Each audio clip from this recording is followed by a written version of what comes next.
Thomas the Tank Engine was feeling bright and cheerful. It was a splendid day.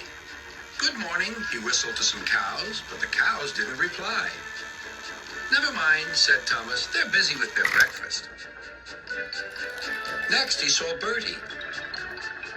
"Hello, Bertie. Care for a race today?" But all Bertie could say was, "Ouch! That's another hole in the road." "I'm sorry, Bertie," smiled Thomas. Thomas was still in good spirits when Bertie arrived at the next station. "Bad luck, Bertie. Now, if you were a steam engine, you would run on a pair of reliable rails." "Huh," replied Bertie. "The railway was supposed to deliver tar to mend the road 2 weeks ago. You can't trust a thing that runs on rails." "I run on rails. You can trust me, Bertie. I'll see if I can find out what's happened." And Thomas puffed away towards the big station.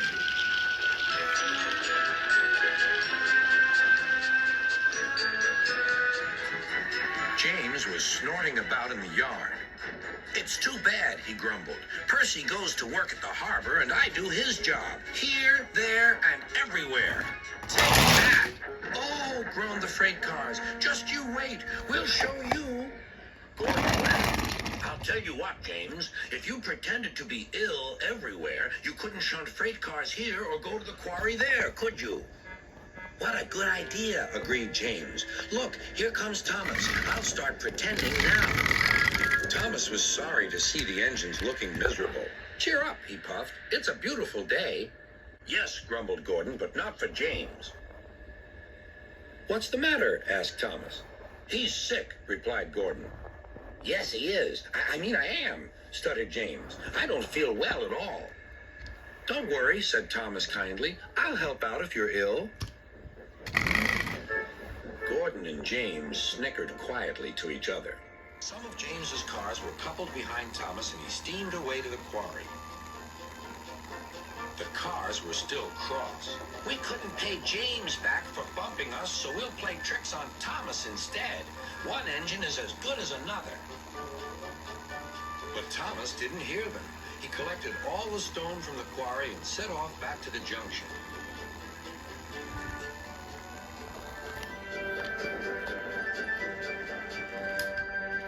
Danger lay ahead. "Now for our plan," giggled the cars. "Go faster, go faster." They pushed Thomas over the switches. "Slow down," called Thomas's driver, and applied the brakes.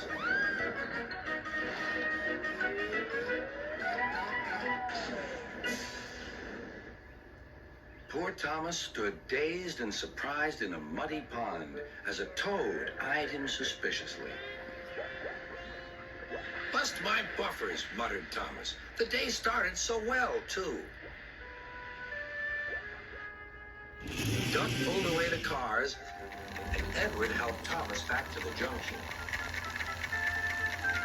Suddenly, Thomas remembered the missing tar. He told Edward all about it.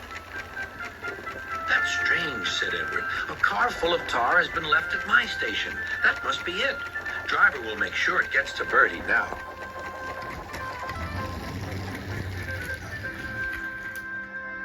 Later, James spoke to Thomas. "I'm sorry about your accident," he muttered, "and so is Gordon. We didn't mean to get you into trouble." "No, indeed," spluttered Gordon. "A mere misunderstanding, Thomas. All's well that ends well." Just then, Bertie arrived. He looked much more cheerful. "My road's being mended now."